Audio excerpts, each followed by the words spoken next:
Well, you thought you could break me, but you're just wasting your time. The only thing that hurts me is when the whiskey wears my mind.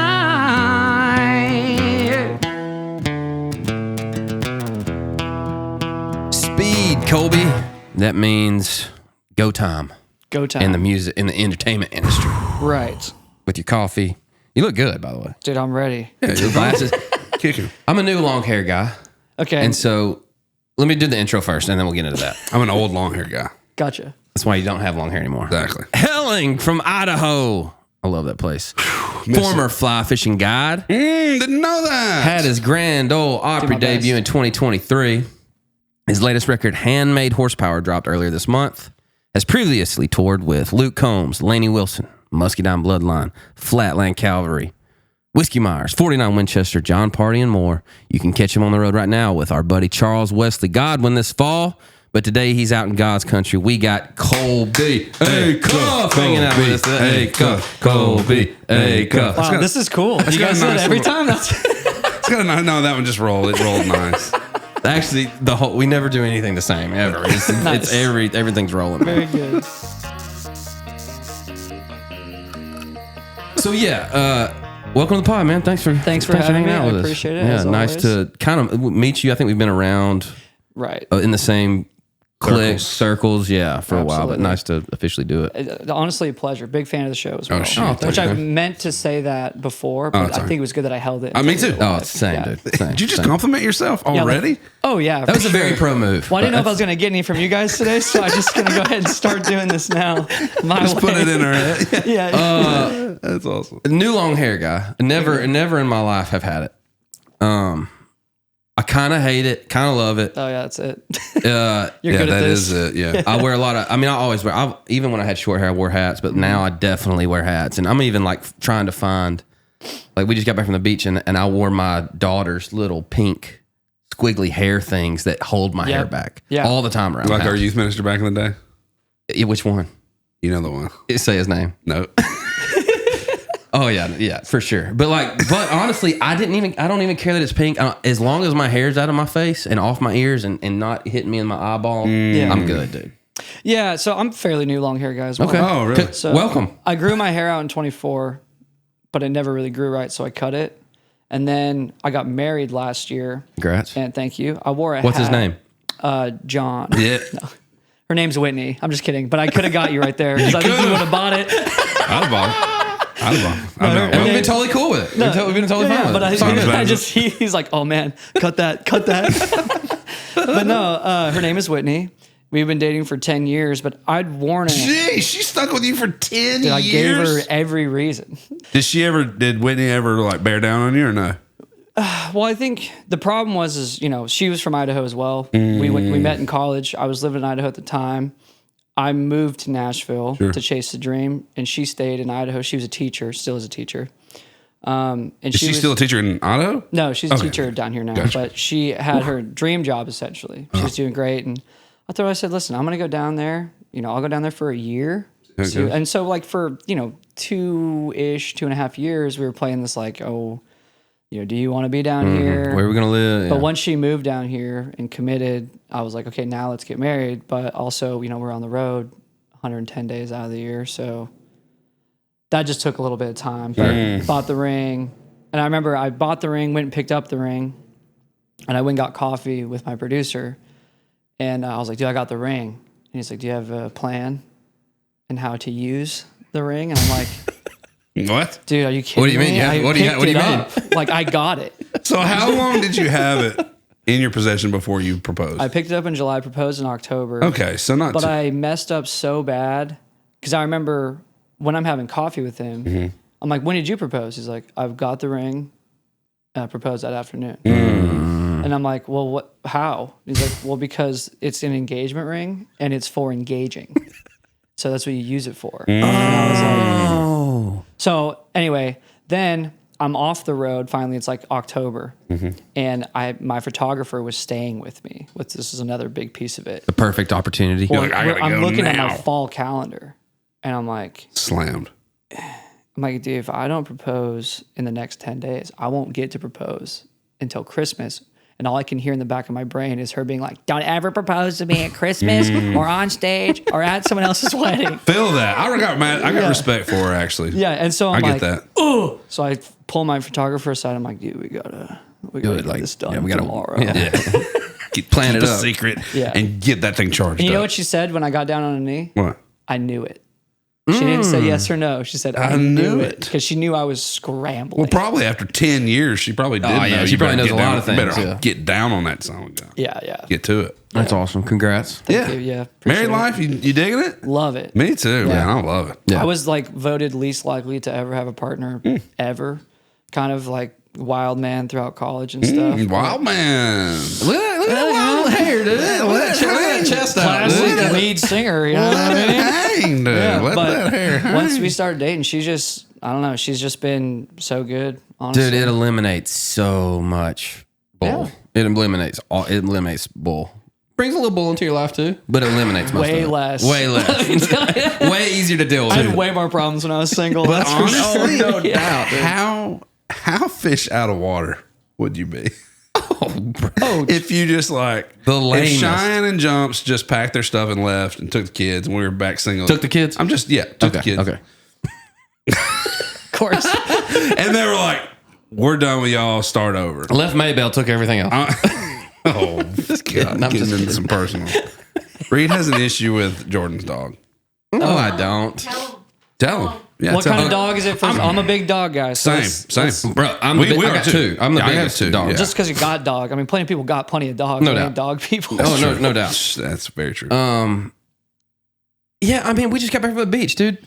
Literally, is me and Jordan, our two kids, and our two dogs. We take them to the beach every year. It's awesome. Great trip. You're a little overstimulated when you get back home. Totally. And when you unload the truck after driving for 9.5 hours, when you unload the top of the vehicle out of one of those cargo things and put all the luggage beside to take it inside, and you look over and your black lab that is very energetic. He's chocolate, but whatever.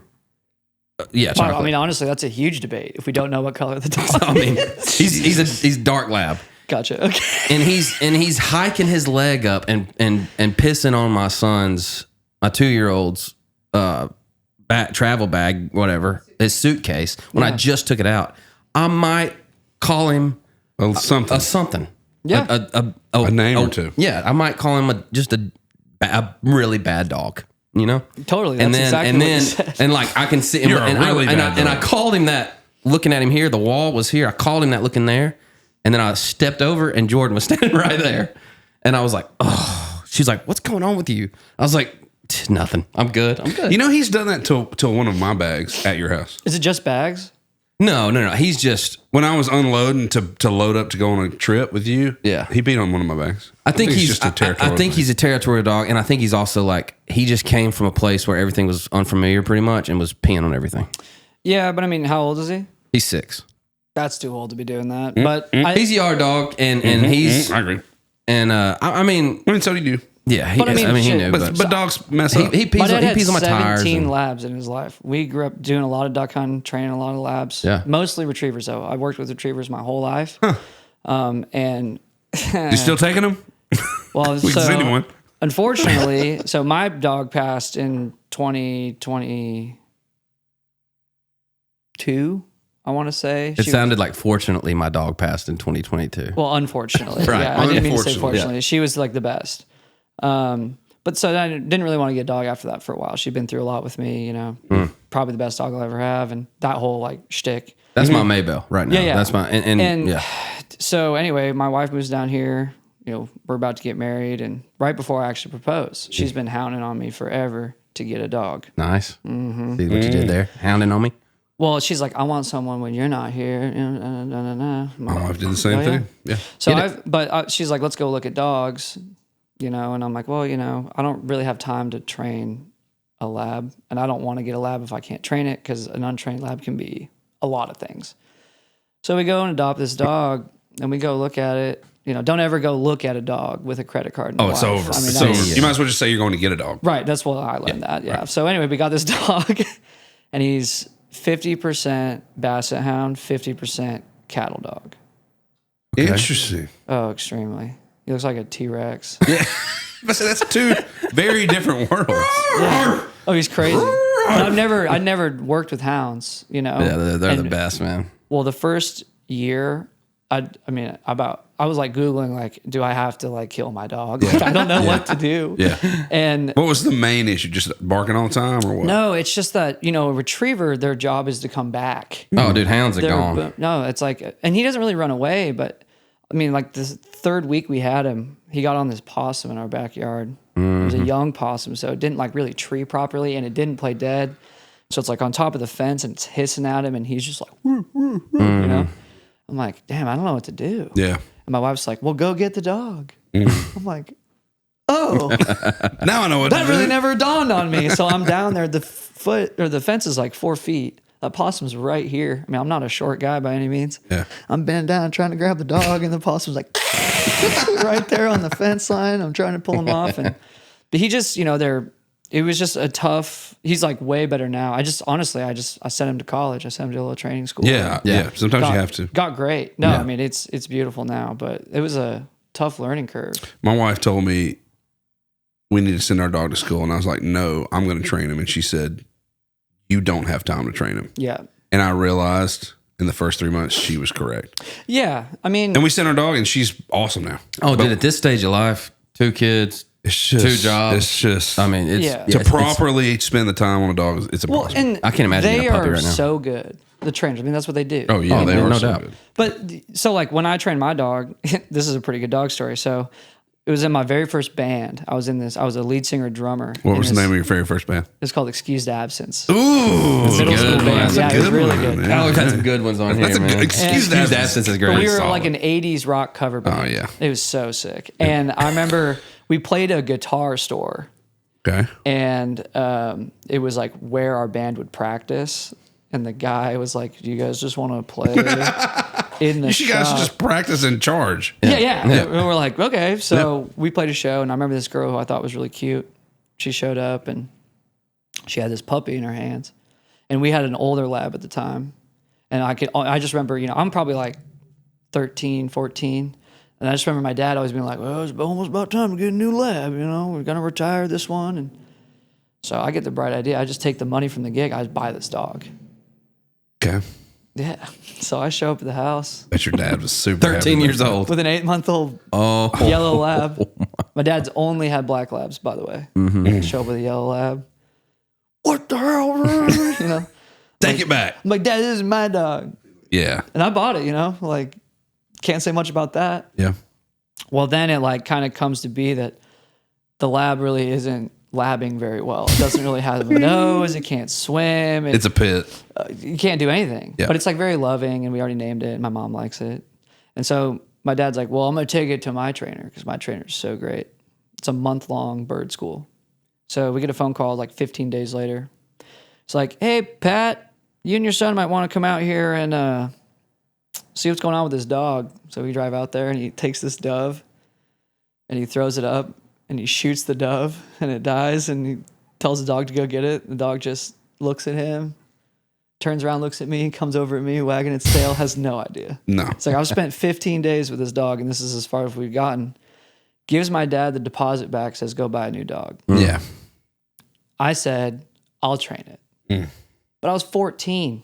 I had all the time in the world. Yeah, Sure. man. Nothing else to do. Watch YouTube videos, learn how to train labs. Yeah. And she ended up being one of the best duck dogs ever. Wow. Awesome. But I hunted her 50, 60 days out of the year, and I trained her every day after school. But that's what it takes. No Yeah. doubt. Say, for I'm sure. going to train my own dog. Well, you better have the Every time day. of a 15 or 14-year-old No doubt. to make Yeah. it work. No doubt. For sure. Yeah.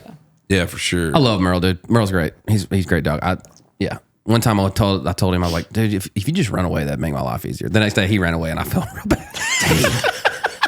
Let's get into what you mad at. Gosh. Oh, I forgot. I forgot this was a podcast. He came back though. What you mad at? Just tell us what it is. What you mad at? Is it your in-laws' kid? Might be a boss man. Might be a boss man, forgot it. Just tell us what you mad at. It's usually a neighbor's cat Warrior boss, man. That was beautiful. Been a minute. Thanks, dude. Yeah. You mad at anything this morning, Colby? I'm actually doing pretty good today. You got Nice, a man. good day. You glad at All right. anything? Yeah, I mean, honestly, glad at? I'm pretty happy right now with the Green Bay Packers in the offseason, which I'm a big fan. Okay. Niche. Yeah.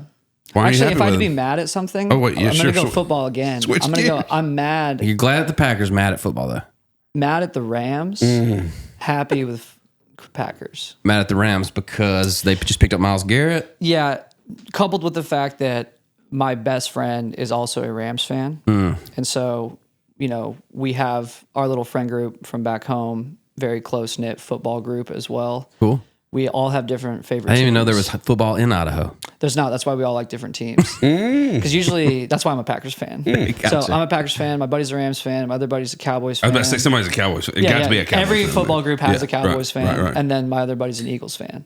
Oh, yeah. And, Yeah. Pretty prominent, too. I remember when, like, growing up playing NCAA, Oh, yeah. if you like randomized the team and got the Idaho Vandals, you're like, That's where I went to college. it's no use. Alma mater. No, Alma mater. It's like the Barn football stadium. Dude, first of all, put some respect on Put the Kibby some Dome. respect It's the Kibby Dome. On the Kibby Dome. Okay. dude. Kibby Shed is what they should call and it. you know what's Kibby Tough crazy Shed. is because of that game, people love the Kibby Dome. It's like a famous. Because of that game. Because of that That's game. a dope place to play on. Oh, interesting. I always people will show up. I remember when I was in college, there'd be like random groups of people touring the Kibby Dome. I'm like, why are you here? Like, oh man, huge NCAA 14 fans. Really? That's crazy. That's pretty cool. Oh, it's wild. 'Cause, I mean, They were like D minus. Like they're they terrible. were the worst Well, when I graded was team there, on the you could game. not. I mean, it was such a drinking college Mm. because one, it's cold 8 months out of the year, and two, our football team. I mean, you literally could not give tickets away. Mm. People would rather stand outside in 25-degree weather and drink near a fire pit than go watch a game for free. Pay for were- overpriced beers. We were one of the most like. When we were in FCS school, we were Yeah. in the Big Sky, which we are back in now, thank God. No doubt. But we were one of the most winningest Big Sky or FCS teams of all time. And we moved up. And I remember while I was there, we had a game against LSU. And LSU paid us like $2 million to Yeah. go down there and play. And we had a couple guys that were pretty good at the time. So y'all went down there. Y'all went to They're not LSU. coming. they're not to coming to- Kibby Oh, Dome. sorry, okay. Hey, let's- Those early season games, they always That's pay. true. They pay we'll those. pay you $2 million, Okay. but we're coming to the Kibby. Sorry, I didn't. We're bringing put the two and We're two. gonna pay to I come. apologize. That's my bad. Yeah. But it was like, I remember we're watching the game. It's an early morning game. And our two best receivers who had a shot to maybe go do something, they're at midfield with the other LSU guys. And the LSU guys are signing their helmet. And I'm like, oh, brother. Toast. Yeah, If you're getting your opponent's signature. But then when we moved back to But then you FCS, got though- beat by 50. Well, I mean, dude, yeah. But then we had Jason Eck. Are you guys familiar with Coach Eck? He's now at New Mexico. Okay. Gotcha. Big guy. He's I don't know if you guys follow like Barstool Sports, but Meh. Big Cat's a big fan of him. Oh, gotcha. But anyway, Eck came to Idaho and really changed a lot. I mean, we almost beat Oregon. He almost beat Michigan with Wow. New Mexico. He's a great coach. I'm a huge Coach Eck fan. But that was after I left. So Yeah. the program is, whatever. But it's FCS football is very fun. I'm a That's big fun. FCS football fan. What are you mad at? Capri Suns, specifically the Roaring Waters at my house, and all of the dude. If they could, I promise you, if they could fix a way to leave the straw in the package and then have a little zipper, the way that you just like zip it across and pop the straw out, and nothing comes off Or of the you could package. just squeeze it and it would pop up like boop, and then you could just That's a great Yeah, idea. that's a solid plan. because now it's just like I just straws and the plastic I wrappers. spend no, that's what I'm saying. I'm Oh, not the even mad at the plastic straw. that you pull. I'm mad at the wrappers. Yeah. I just spend my life picking up Why wrappers. do they need to have the wrapper on the straw? I guess to sanitary keep it stuff? clean. Maybe. Yeah. But why isn't there just like a little pocket? That's what I'm Yeah. saying. That's Yeah, what I'm saying. It It would just make slides life out. so much easier. That if nothing came off the Capri Sun, you just pop the straw I in. like pocket. It's just like a little plastic pocket Yeah, and just just kind of Yeah. it's like sealed. It's a great. I would buy. Hey, Capri Sun, if you're listening, I'll buy twice as many. Same. If you'll make the straw and the wrapper not able to come off of the. It'd be Capri my Sun. favorite kid drink in the world. 100%, dude. Over a Kool-Aid jammer? Yeah, because even a Kool-Aid jammer, you got the wrapper. Or the top, the Yeah, twisty but plastic top that you throw Part of away. being a kid is just kind of not dealing with trash. Oh yeah, part of being a kid yeah. is, but part of being a dad is dad is dealing with all picking that out the trash. trash. Yeah. Okay, I mean, so you're telling me I even what? got on. I'm telling you that Capri Sun should. If there's a Capri Sun wrapper, there's a popsicle stick here. That you know what I'm saying. I'll tell you something. You don't. You don't realize how much trash hits the ground until you have a bunch of concrete, and then you're looking around and you're like, I saw my wife the other day pick a dead flower off of a flower thing and go like, and I was like, hey. You know who has to deal with that dead flower that you just threw on the ground? Yeah. How do you she's deal like, with it? Your boy. Yeah, she's like, yeah, I know. How do you do it though? I got my yeah. Just blow that thing off. Dude, I got a new electric leaf blower, and it's I just leave it right next to the deal, and I got the thing charging. No gas, no nothing. Just plug it in. Blow off the. No, she got me the biggest still in the world. And so I don't even have to. You just turn it on and just hold it. Oh, I'm gonna be honest. And just let it run on idle, and it's powerful enough to blow on idle. If there are plastic straw wrappers on my porch, you can blow it to the yard. They're getting chopped up in the yard. They're getting mowed. Sorry. Getting mowed. I'm mad at people riding things. Make it quick. Dude, I'm so annoyed. We almost saw a guy die this morning. With motorized skateboards and one-wheel motorcycles and freaking mopeds that 11-year-olds are on riding through town. Like, dude, what are we doing, man? Stop riding things. If it's not a car or a Harley, throw it in the trash. No, you can ride it. Just don't ride it on the road. Or in Walmart. Dude, I was in Walmart yesterday. This is no lie.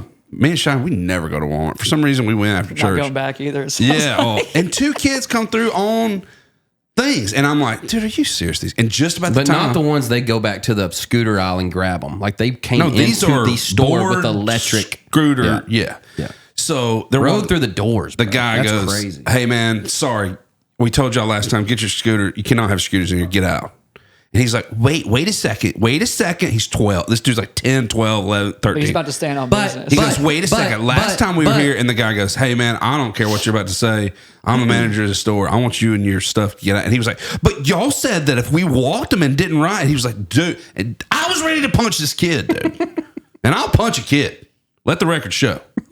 Let him know. This is precedent. Yes. One time I punched a kid, but he was killing another kid. But you were a kid. And I was kind of a kid. Anyway, stop riding stupid stuff. Dude. I'm with that. Stop riding stupid stuff. If you are on a one-wheeled vehicle and you fly into traffic and get smashed by an 18-wheeler, that's just life being life. I'm gonna be like, man, I hate that for you. But if you were in a F-250, that's the purge. If you're trying to cross the sidewalk in an F-250, you're right. Oh man, dude, we saw a guy up here on the way here fall off. He didn't even know how to stop. He stopped and flew off into traffic. And the guy slammed on his brakes. I mean, I'm talking about right on the corner right here on 6th. I mean, obviously being on the road, as everybody knows, you see some crazy stuff. But this year we did see a kid almost get absolutely smoked by a Tesla on a bike. He crossed green light and kid just went for it. Probably 12 years old. I think they just made a law, like in Williamson County. I think they just did something that is like you cannot have an e-bike on the road if you don't have a driver's license. Like if you do not have a driver's license, you cannot have an e-bike. Dangerous. Yes, me and my wife, we got him because she wanted to have him. I've been on it 4 Why'd you times. roll your eyes in the back so of your hard. head? Right I thought I was looking at my wife. This. Yeah, but she wanted it for I bet she does. She might. My mom probably will. I don't know if she will. But my, she wanted him for Christmas one year. I said, whatever. So we got him. I've maybe ridden it 4 times, but like her mom, my mother-in-law, she crashed on it, terrible, broke her leg. It's dude, like they're dangerous, man. You're going 30, 40 miles an hour. Yeah, bro. Yeah, and you get used to that thing that you're like, oh, I can control this. This is just like a bike. Bro, you don't ride your bike 40 miles an hour, dude. No. Dude. You don't. Even it's pedaling as and hard your bike as you is can. not a motorcycle. It's not. And those kind of things, your bikes are kind of both. It goes 0 to 30 like that. It's not like you got a shift and there's a clutch. It's just like instant power. I'm telling you, man, if you're thinking about getting your kids that stuff for Christmas, bro, get them a gun. Reel it back. Let's go. Fishing pole. Fishing pole's great. Start with a gun, fishing pole later. I think we start with a fishing pole, move up to a gun, maybe. Speaking of fishing poles, right now, if us 3 hopped on a PJ, let's just do it. We hop on a PJ, fly to Idaho. Where are you taking us, and what are we catching, and what are we throwing? Close your eyes, dude. I'll close them. I'll go with you. All right, so we are going to do it the right way, if you ask me. The only way is the right way to me. We're going to go to where I used to work. There's other rivers where it's like, oh, you can go catch bigger fish. If you go to southern Idaho and stuff, you can go chase what a lot of people like to chase. But what I used to do was I guided on a fairly remote river that was wild, native, cutthroat. You're 2 hours from service. There's 400 miles of river and tributaries. And baby. You're fishing for one thing and one thing only, and they love eating like dry flies, and they're real active. And it's just, you can't really find that experience. And the other thing I think that's great about it was, not every fish is big. Yeah. So there is like this is catching a trophy, quote unquote, out there. It means a lot more to me than if you were to go catch like a 30-inch brown trout in southern Idaho, because there's a lot of 20-inch browns, No, I do not know. I'm listening. I'm learning right now. Yeah, but if I'm you just get not very, into, we're not very versed in fly fishing, honestly. not many people are. It's such a from Western the South. thing. Yeah. Well, and I grew up bass fishing. I love bass fishing. Brandon Polinick, you guys familiar? Yeah, I know Brandon. He's from my hometown. Come on now. Yeah. And so he's a boss, dude. Bass That guy fishing can was catch. huge, but all fishing is huge. Yeah. I mean, sorry, I don't know if I can cuss. You on can here. You can't. We turkey gobble up. Yeah. Oh, I can't wait for that. It's gonna be triple gobble. Triple gobble. Yeah, we just triple gobble. But you're about to get shot, by the way. If you're done, dude. Yeah. But the smallmouth fishing is incredible. It's good largemouth fishing, but it's so cold for so many months out of the year. Yeah. You don't get those like 10 pounders, but plenty of 5 to 9 Smallmouth pounders. or largemouth? There's 9-pound smallmouth. Oh my. That guy. Yeah. That's down here. But you got landlocked salmon, you got small salmon, you got big bass, you got pike, muskie, crappie, catfish, and then all the wild trout, native trout. So are those your favorite to catch? What's your favorite type of fishing? Is it fly fishing for cutthroat, or is it throwing finesse for a smallmouth? Anything on the fly rod I love, and I'm not real precious about fly fishing. Appreciate that about you. Appreciate that about you. Dude, I mean, that's what burned me out of it. Is so many people. I think what burns a lot of people out of it that don't do it is just watching fly fishermen do their thing. It's almost like I don't know. There's like a stigma to it. For me, it was talking to them. Snooty ass. Well, it's like when you're the fly fishing guide and you go out to lunch and I'm wearing this. I'm in jeans, and then some guy walks in on lunch from his selling insurance job, and he's wearing Croakies and Sims and Costas, and he's got the puffy on, and he's like, "Yeah, dude. So I went up there, I threw 14 size golden hairs, and it's like, oh, dude, finally, give me a break. I've been waiting on one of y'all. Well, it's like, what, you didn't grow up dunking worms? Yeah. Well, you think you're better than me? Yeah. And my whole thing was like, man, they always want to look the part, but I am the part. And that was always the question. Well, let's go catch fish. I love this guy. Let's go catch but fish. It's like, why do you want to catch? Okay. Now I want to go with you real bad. Yeah. Well, most people don't. And you don't want most people to. Yeah, no, I don't. But that was the thing that started, like, I would take guys from Georgia. No shade on most people from Georgia. Why not? We're not from there, bro. But their trout fishing experience hate Georgia. Is like, hey, we're going to go catch this nuclear rainbow trout that's been fed dog food and birthday cake for the last 10 years. And dog food, birthday cake? It's like, oh, yeah, well, it was 30 pounds. It's like, well, no Yeah. It's like, it lives in a tank and it's been eating Twinkies. And then they come out west and they're like, I want the real experience. And, they catch a 12-inch wild native fish that's got millions of years. You're catching a dinosaur. Wow. And they're like, what's this? Well, that's a fish. What you caught was not a fish. You caught a 3D printed version of what you think is like supposed to be the thing. Man, I think I'm falling in love with you right now. Dude, don't worry about it. I like the way you talk, dude. Everybody does. It's the hair. No, I'm just saying. No, he's it's real. rare. He's real. It's rare. It's rare to run into cats that like really appreciate the natural progression of fish and getting in there with them. I think it's the same with hunting, man. It is exactly the same with hunting. I don't know if it might not be on the sheet, but last year I started a side project, I guess you would call it, but it's called Fin and Feather. And it's a kind of a short form film documentary type series that I did with my creative director. Sorry, where we travel around the country and we duck hunt and fly fished with outfitters. And I just wanted them to be able to talk about the conservation and what it's like to be a guide or an outfitter, and kind of let them do the thing. Wow. And talk about it. And I think a big reason of that is because I personally feel like we have a hunting and fishing culture crisis. Bro, that's why we started our thing. No doubt, man. That's the reason we started the Brothers Hunt. Yeah, was that exactly. Our motto for the Fin and Feather thing is like, I don't give a shit how big your fish is or how many birds you can stack. I just want to be able to do it tomorrow. Come on. You know, and I get a little tired of getting stuck in the endless loop with people of like, hey, check out this photo. Look at this. Look at this. It's like, if you just were to tell me how the day was, I'd like that conversation way more. Absolutely, man. Yeah. The problem is, I think, is that people like, because I'm the same way. Yeah. If you're going to tell me about a turkey hunt, I want to hear about it. Yeah. I'd rather hear about it than see about it, right? Yeah, dude. Nobody cares about the fan. They want to hear that, and then he gobbled in the But that's the thing. I think we're the outliers. I think people who aren't educated enough in it want to see the pictures. Well, it's big. You know what I'm saying? I'm with you. I'm starting to believe that because I went to NWTF. That's what I was about to say. How old are you?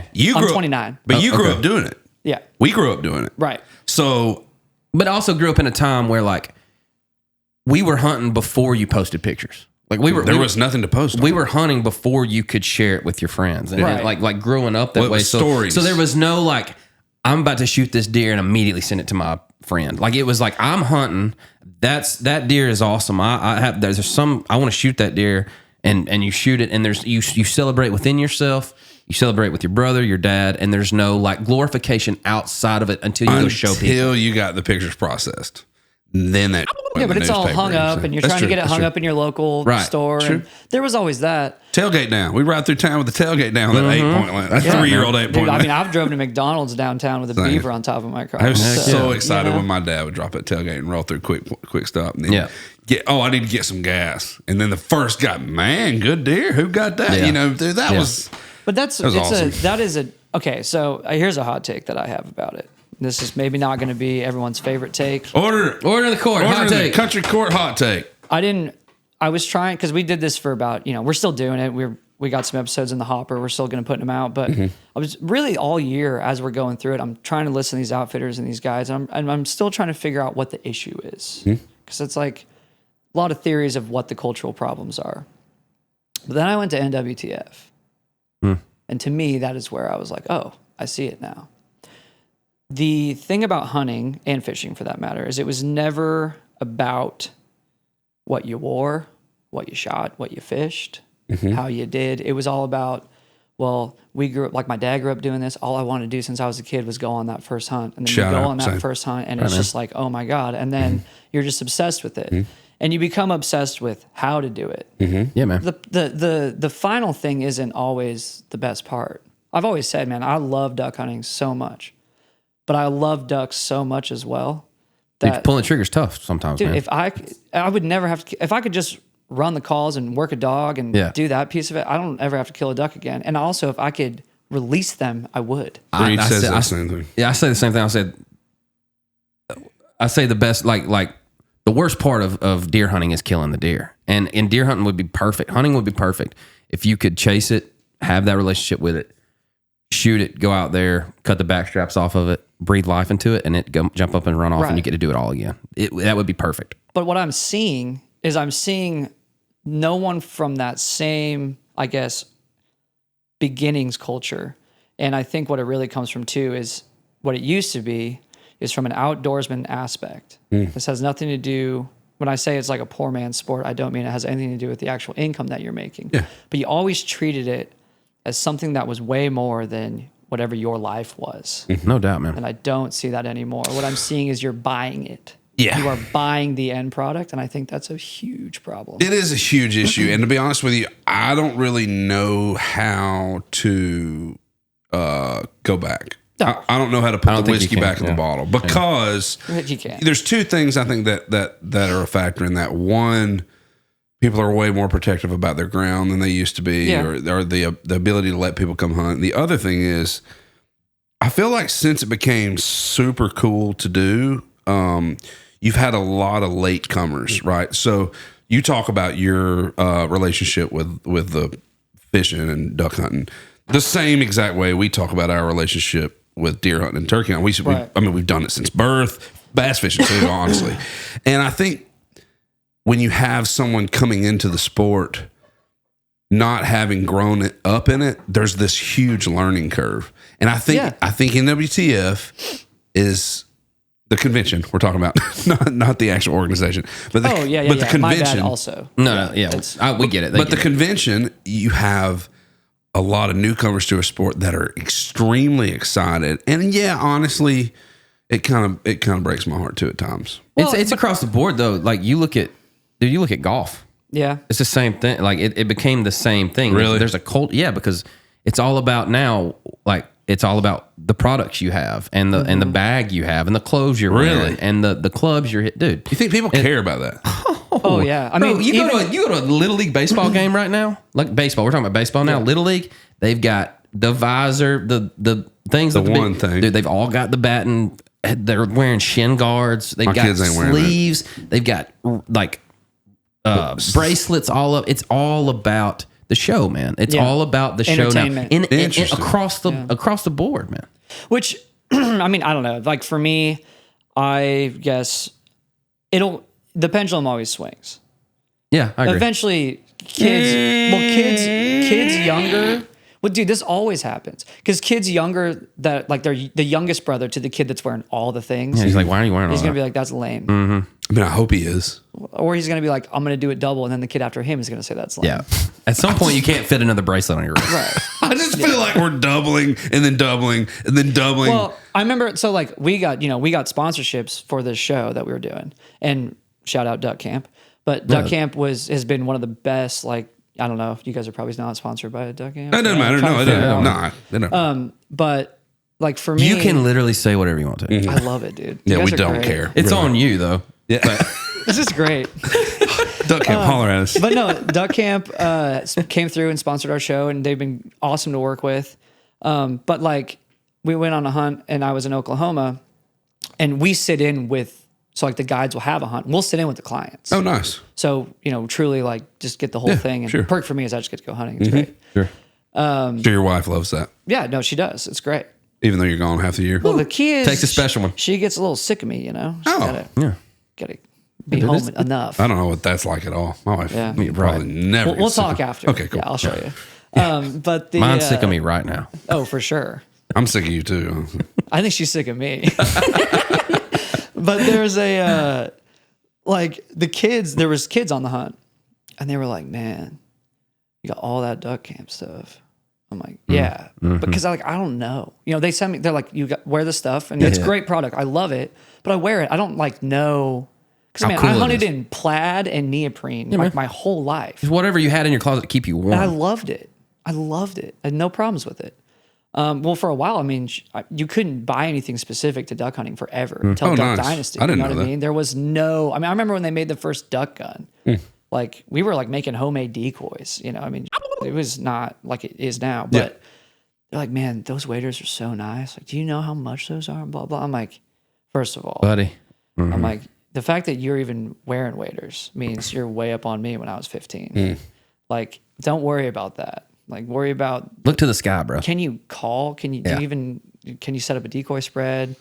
Like, there's so many things that are way more important to me. I could never watch a video or see a picture of a dead duck ever again and just watch videos of birds working. Right. So that's all I want. Yeah, no doubt, man. I don't care if you kill them over the decoys. Bro, those duck shows where it's just like they're pouring in...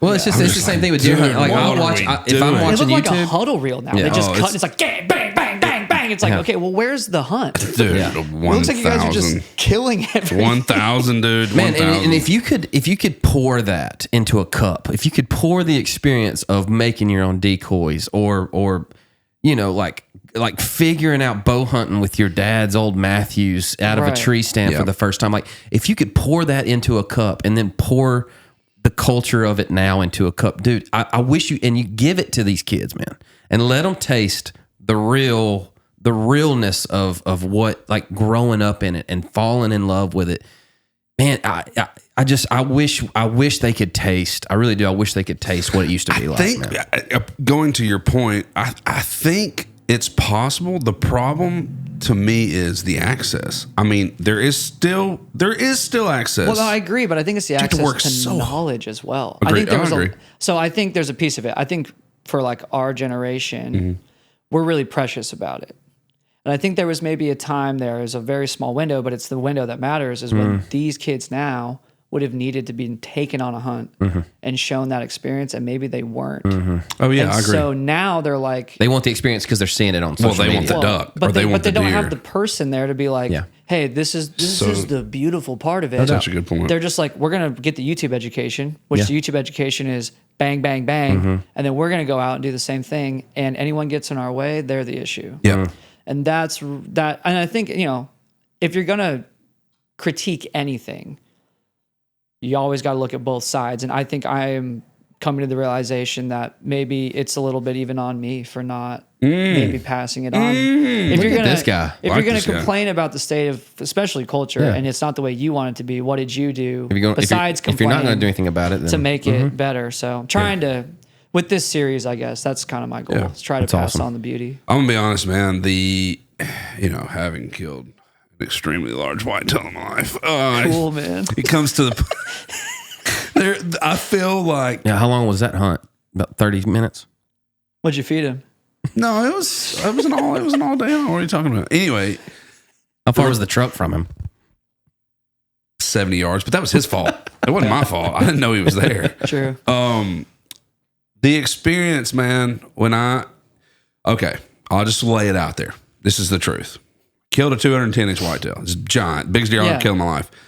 But all that to say, and that was an extremely happy moment of my life. No doubt. It's fun to go back and revisit. But I also killed a 6-year-old 6-point behind my house that I had watched for 4.5 years. That was a double drop time. Reed said the other day, the house was to burn down, which deer would you grab when you ran out? Being that your wife and kids are out. I said the 6-point, dude. Yeah, absolutely. Because I had such a history and such an involved, it was so intimate. Hunting that deer and watching that deer grow. It was all season. And I talked to Randy Montana about it last week. He was like, yeah, but that was such a cool story, man. We were all living that. We have a text called Deer Boys that we just kind of send some stuff in. With a Z. Boys. Yeah. Gotcha. And he was like, dude, we got to watch they watched that deer grow up. You know, when he was 3, he was just a straight 6, but he was way up high. And we were like, man, isn't this a cool deer? Isn't this cool? Then he turned 4 and he got a little massive. He turned 5 and I had him at 60 yards. And Reed was like, dude, do not shoot that deer. Give him one more. Give him one more. And I was like, yeah, it was the last day of season. And I did, and I was like, he's going to get hit by a car or something. And then we started getting pictures of him that summer, and he had a drop time, and I'm like, man, I'm so glad Reed taught me into letting that deer walk, right. you know? And so I wish that there was a way for people to experience that part of it. Because I'm with you. I feel like the show up and shoot thing is not necessarily helping the culture. I think it also depends on when you get into it. So we started at a young age, and when you start hunting at a young age, you show up and shoot things. There's always that period. Oh, hunter when you're little? Oh, yeah. You don't even know any better. Started when you were 22. Sure. You're still, that is going to be a piece of it. Right. It just takes longer, maybe. Like maybe we just haven't seen the end. And that's what I was saying about NWTF. I think we're catching these people in that spot, late bloomers. In the man, I really want a 150-inch deer, or which is fine. Or I'm going to fan this joker all the way to the truck and blast him on video. I mean, It's cool to shoot things now. I do hate that we video everything. I do hate that does make it tough. I think. Yeah. And I'm part of the problem on that. Absolutely. I mean, I'm talking about a hunting series. Right, so, I get it. I think it's just how we do things, but also, I mean, how things aggregate to views. Sure. You know, how things end up being popular. Oh, come on. You got to stand on, but at the end of the day, man, you got to stand on business on what you believe in, or else it's, Yeah, and help the culture how you can. Totally, yeah. Agreed. And I'm going to be honest, Jumps is going to start shooting us if we don't start talking about music real fast. I want to talk about Coeur d'Alene. Okay. And just like the transformation of it that you're kind of seeing. All I hear of Coeur d'Alene is this amazing golf course up there. Yeah. But like, I want this perspective of somebody who grew up around it and is watching it go from what you loved into something that the world and the culture is turning it into. What are we talking about? What is Coeur d'Alene? It's his hometown, dude. Oh, okay. I didn't know it was turning into it's actually, anything. that's what everyone used to say. So that's good. Okay. Because, so I'm from northern Idaho, a little town called Coeur d'Alene. Used to be a little town. I'm a third generation. from Coeur d'Alene. I'm a 5th generation from Idaho. And I mean, Coeur d'Alene is a mill town. It's 30 minutes from a mining town. That's like how, it's all lumber and minerals out there until probably say in the 90s. A guy built a resort out there, built the golf course with the floating green. Yeah. And it was great. It's cool. Yeah. But really the thing that happened was they built a large celebrity resort thing across the lake. And that is when everything changed. That's when your neighborhood bar was all of a sudden like, you'd walk in and Shaq's in there. And you're like, whoa. Yeah. So yeah, just like, I don't know, man. I mean, things change. Sure. I've always said it's very hard to stop tomorrow from coming. So sometimes it's hard to not worry. You can't really worry too much about it. But the Northern Idaho boy in me, it is hard. I just don't want them to lose sight of everything that's so great out there. To sacrifice for what? Drinking derailers on a boat? Like, you know what I mean? It's a party town. That's cool. It's whatever. But let's not take away, because there's a lot of great natural beauties out there. And one of those things, you saw it on the East Coast, seen it a little bit in the central kind of mid area, but the West is the last thing that's kind of left. Oh, untouched. We look at the West now, and unfortunately, I think a lot of people just see dollar signs. And I just hope that that's not how it turns out. It's always interesting to me to people are like, man, I want to move to the country. I got to get out of the country. And living in the country, watching people move to the country, like, no, just builds it. They move to somewhere that's in the middle of a transformation. Well, they don't thinking they got the country, but they don't want what they think. Like, dude, they don't want to be like. So I grew up. Coeur d'Alene was fairly big. It was a town, and for Idaho's got 2 million people in the entire state. Right. And there's one county where you can fit 3 states in it. I mean, it's a huge state. It's got the same population as Nashville. Yeah. And I'm from the 2nd largest city, and it's 7 hours from the capital, and it's like 80,000 people. But I could drive 10 minutes from my house, park my truck, walk into the forest. You'd never see me ever again. It's that kind of it's in a bowl. That sounds great. But that's the country. Yeah. Yeah. That's like, oh, okay. Like, we're out here. Yeah. Ain't no targets within 15 minutes of that. No, there's nothing. Yeah. I mean, and so I think that a lot of people because what happened was forever people would move to Coeur d'Alene in the summer, but the winter would keep them away. Yeah. We'd always say they're a one season kind of guy. Yeah. It'd show up and then you got to shovel snow for 8 months. You get real tired of it. Yeah. You'll sell your house or leave or whatever. But then the winter started getting mild. Really? And so people started staying. And, dang, man, that's crazy. It's just changed, man. But everything has. Sure. Yeah, it's true. I mean, everywhere has. I mean, we used to go to Bozeman, and we could. Oh, Bozeman is crazy. We could hunt out there. Bozeman's got a direct flight from Nashville. But now there's Southwest. Yeah, dude. You remember? We were so mad at the show. That's what I'm mad at. We were mad at the show. We wouldn't watch that friggin' whatever. What was that? Yellowstone. Yeah, Yellowstone. Oh, yeah. We I'm wouldn't only mad watch. because he didn't put my song on it. Oh man, I got one on there. I had a couple on there. I'm just. It didn't pay what you wanted it to, anyways. It doesn't matter. You didn't miss much. Doesn't matter. All right, finally, music. Get there, go. Handmade Horsepower came out on 6/2. Yes, sir. It's a great record, man. Lipstick on a Pig is kind of you're this to the music industry a little bit. Well, Walk us through it. I think it's one of those things where lately I've been asking myself, really when I started writing this record, because I'm independent now. I was with a label for a couple years, and honestly, really no bad feelings with that label situation.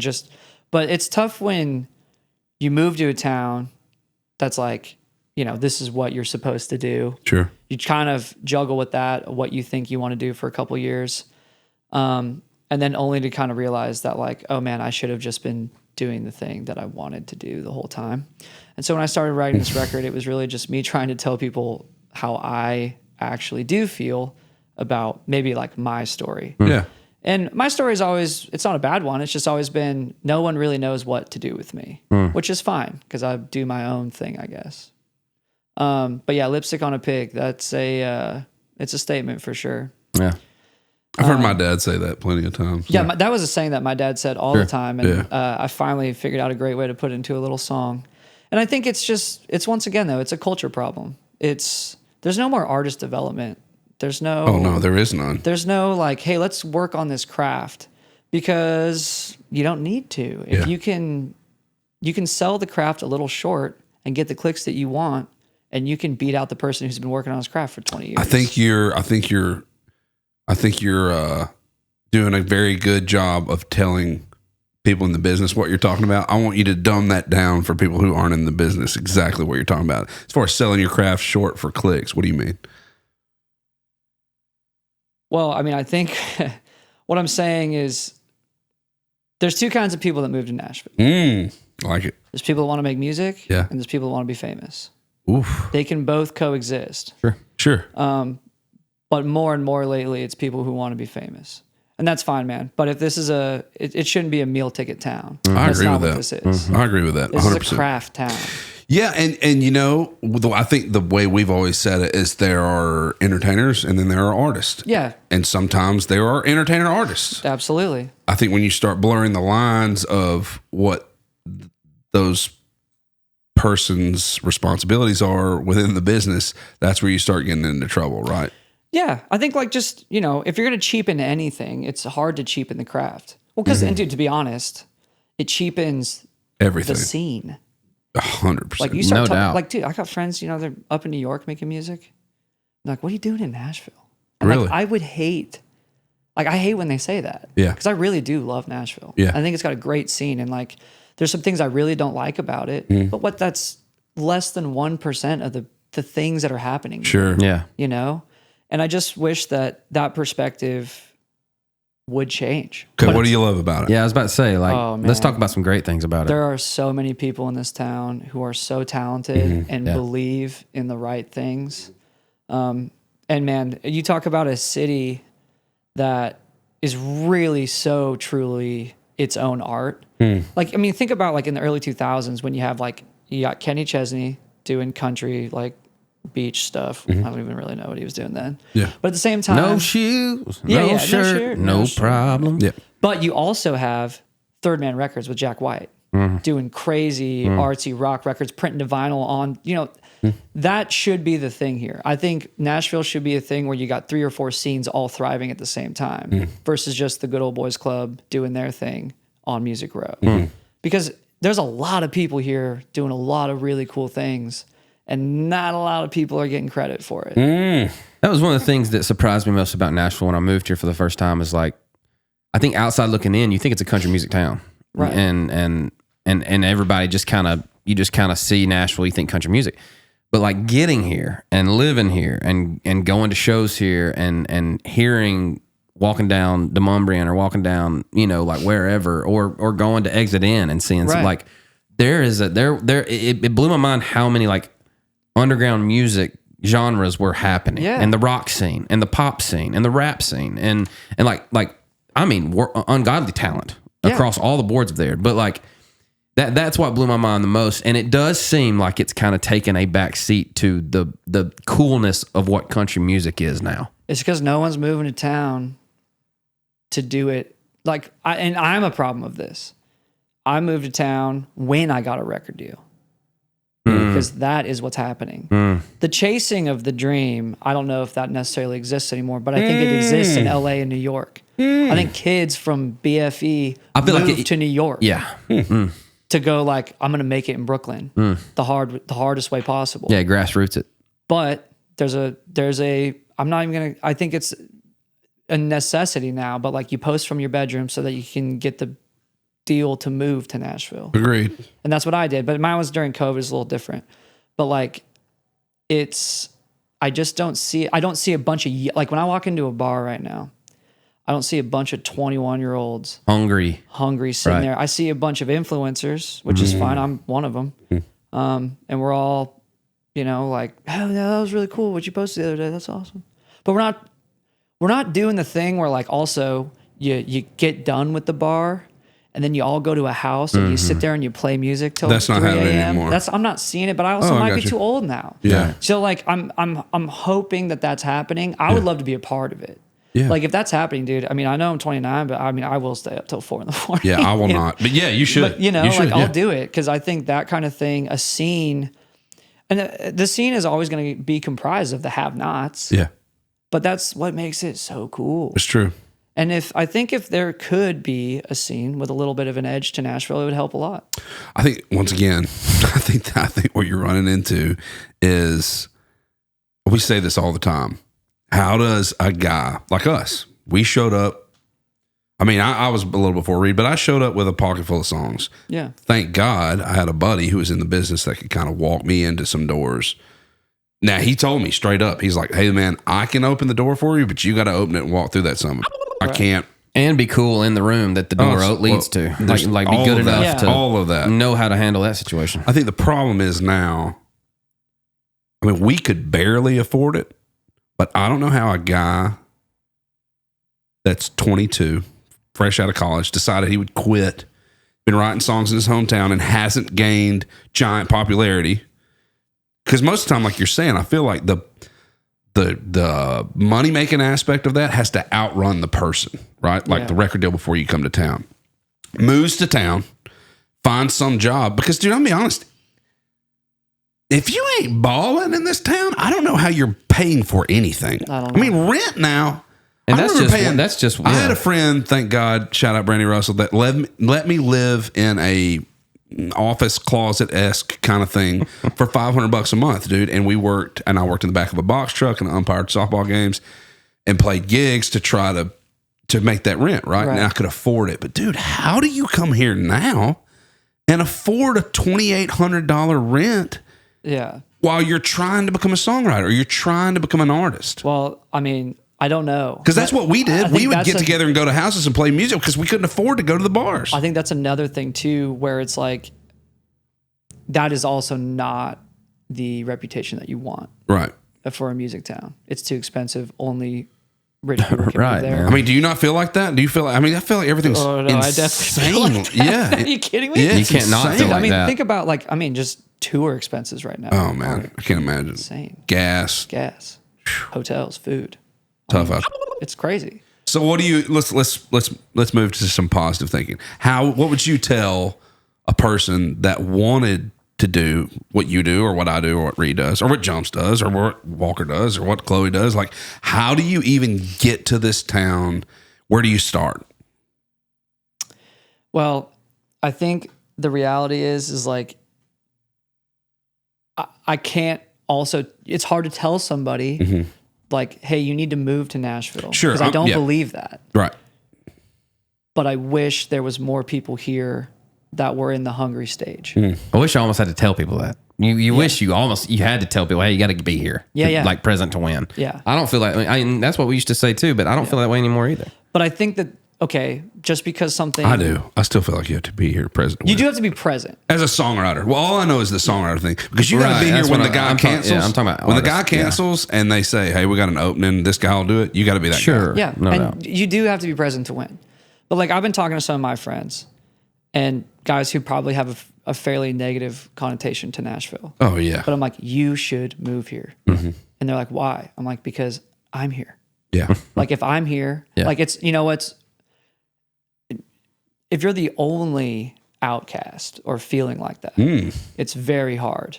But I'm obviously not. There's plenty of other guys like me. But if there's a group, all of a sudden there's an identity. There's people out there, and it's not an us against them thing. Sure. It's just us. And they say the same thing. Like, I don't have any problem with any of this stuff. Right. But I don't think that anyone's going to be in 100% agreement that the system's not broken. Right. Everyone knows it's not, great. But I think you got to move. You got to make the chance, because whether it's hard times or good times or whatever. I mean, whatever.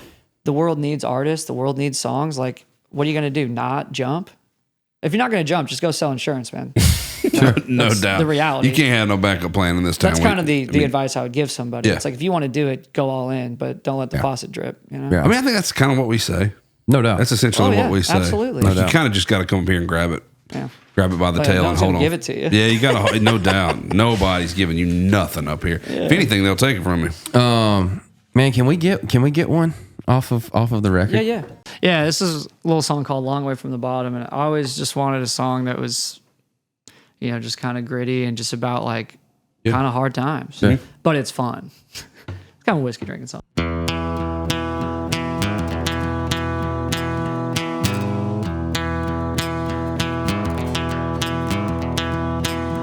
Living ain't been easy. Hard times got me down. That evil woman stole my heart, disappeared without a sound. But it kills me in the mornings when I'm tore up and whiskey bound. I'm a long way from the bottom, but I'll see you on the way down. Yeah. Classic capo problem. Yeah, love it. They thought they could kill me, but I found high ground. Well, damn, whoever said I was dead, well, look who's laughing now. But it kills me in the daylight when I'm tore up and whiskey bound. Singer. I'm a long way from the bottom, but I'll see you all the way down. Well, you thought you could break me, but you're just wasting your time. Yeah, man. The only thing that hurts me is when the whiskey wears my mind. Yeah.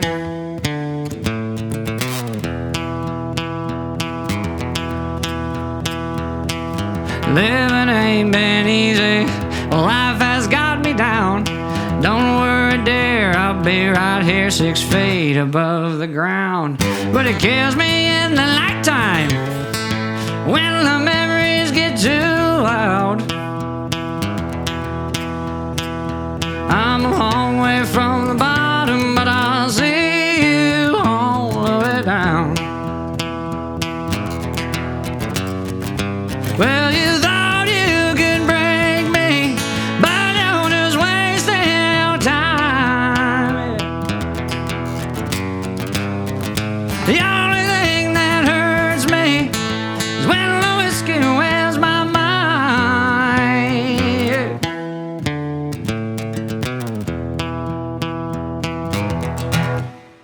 Yeah, dude. Come on, man. That's pretty fun. You're a great singer, dude. Thank you. Who man. were your inspirations? Dude, that's Willie Nelson. You got some Willie Nelson. There's a little wailing in there. When we do that song live, we do the end there. Well, I've never been to Spain. Oh yeah. They're going to Spain, which is really fun. Inspirations there. I wanted to make a record. So when I was like 14, right around when I got that dog, there was a guy who I knew in high school who he was a good friend of mine, but he listened to more like alt country stuff at the time, which was crazy. This is like 2011. Yeah. And he showed me like some of that early Sturgill stuff and like Turnpike at the time. That's Jason Isbell's. Jason Isbell, all of that stuff. And I was like Drive-By Truckers side though, not so much the solo stuff. And I was like, what is that? How fast can I make this? I'm in that. You Yeah, I know, wanna do because I that. loved Merle and grew up on Waylon. Waylon's my all-time. Yeah. And so You don't say. wanted to make a record that was like that, you know, and That's cool. coupled with the outlaw thing and just, you know, trying to do it my own way and say, I guess, things that maybe most people aren't saying right now. And try Yeah. How do you find that? Do you find that like relieving as like being an artist that can write your truth and can write your, and sing your truth on stage to your fans and not have to do the dog and pony show of. Yeah, I feel like I've always been able to some degree. I think I've decided when I had my record deal, like I had a song called, it's called Outlaw on Me. And it's about, you know, because when I started early on in COVID, they were saying that my sound coupled with like some Cody Jinks stuff was like the new age outlaw. And I always remember I didn't really love being called that.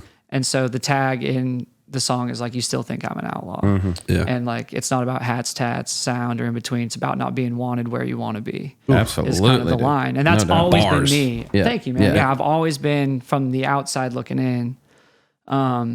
But But this feels like the best way I've ever said it. It's very poignant. It's very to the point. I'm not trying to please anybody but myself, which I love. That's a good place to be. Absolutely, man.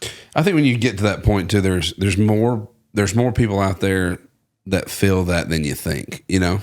When I have people that are relating to lipstick on a pig, but they're not even in the music industry, it's like, that's the whole thing. It's like, man, this is my relationship with the industry that I'm in, but I'm sure you feel the same way if you're working on an oil rig. No doubt, man. You know, absolutely, same problems. And most of my fans are blue collar. I mean, that's who like we definitely play to. Nice.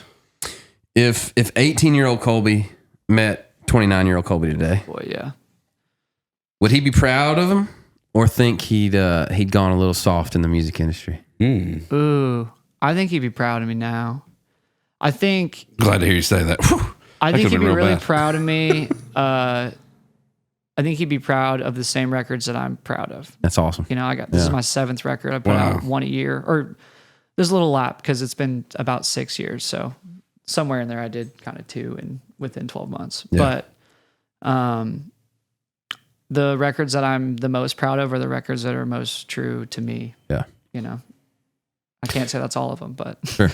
Man, you're awesome. We appreciate your perspective too. I loved hearing you talk about, was it Fin and Feather? Fin and Feather, yeah. Yeah, it's awesome, man. We'll definitely check that out. You got great music. You're a great dude. I feel like you're like an old soul, man. Oh, I've been getting that a lot. Really? I've been getting that for 29 years. Yeah. Old soul with a high mileage package. Yeah.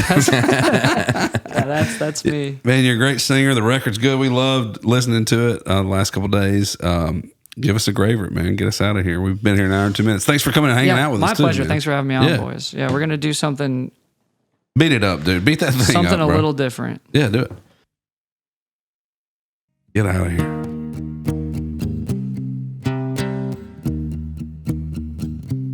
Colby Acuff, graver out in God's country. We're going to do a little hallelujah. Come on, man.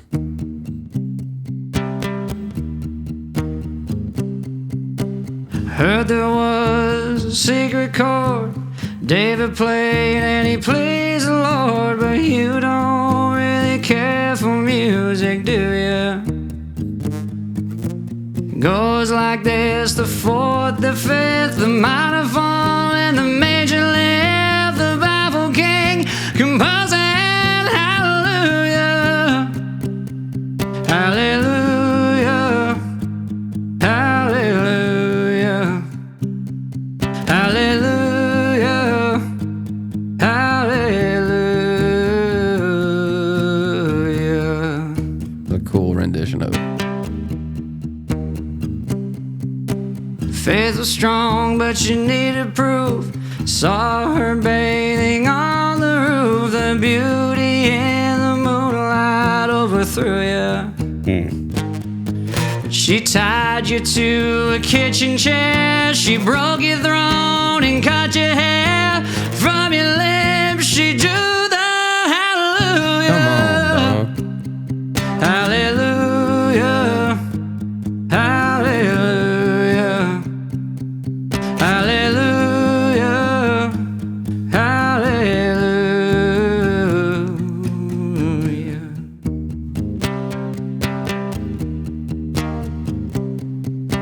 Maybe I've been here before. I know this room, I've walked this floor. I used to live alone before I knew you. But I've seen your flag on the marble arch, and love is not a victory march. It's cold and it's a broken hallelujah, hallelujah, hallelujah, hallelujah, hallelujah.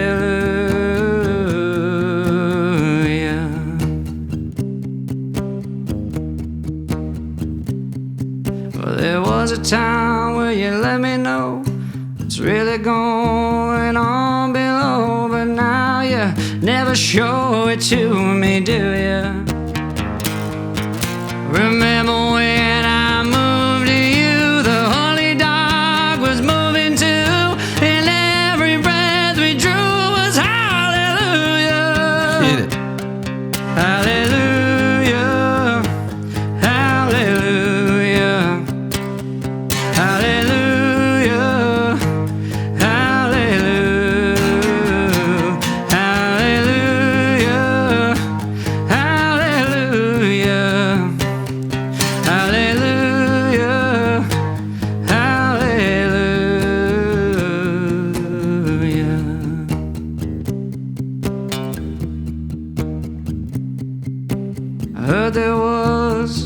record. David played and he plays alone.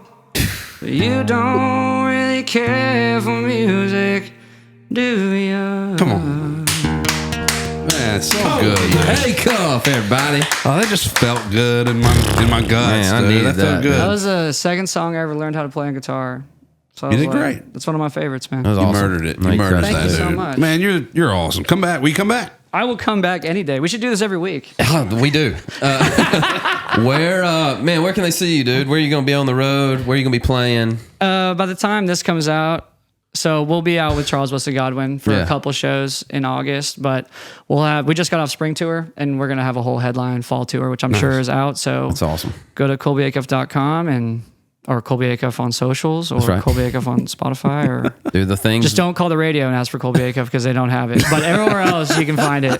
Give him his boots, Reed. Oh, yeah. Dakova's, man. Sent you a pair of boots, bro. Oh, amazing. There you go. Chloe Ray usually plays a song right there, but whatever. Just liking it. That's all good, dude. Ray doesn't Thanks for the prep her for boots. nothing. You're And the welcome, man. box. That's right, dude. Hey, we got a bunch of other stuff. We got a bunch of other dude. stuff you're going to go home with today. Oh, beautiful. Goodie bag. I'm the winner. Yeah, you won. Dude. You won for coming. Dude, thanks for standing on the hill you stand on, man, Absolutely. and saying the things you say and writing the songs you write, and yeah, man, being true to who you are and speaking about it. I think it's encouraging to everybody chasing a dream to hear you say what you said, and appreciate you coming on and being vulnerable about it. Thanks for having me on, man. I think at the end of the day, that's what you see is what you get from me. I didn't come here to be popular, so Yeah, We'll see. handmade horsepower. Jury's still out. We'll see. Handmade horsepower out everywhere. Y'all go check it out. Thanks, buddy. thank you. We'll Come check y'all. We'll check y'all next time. See you, bye. See you later.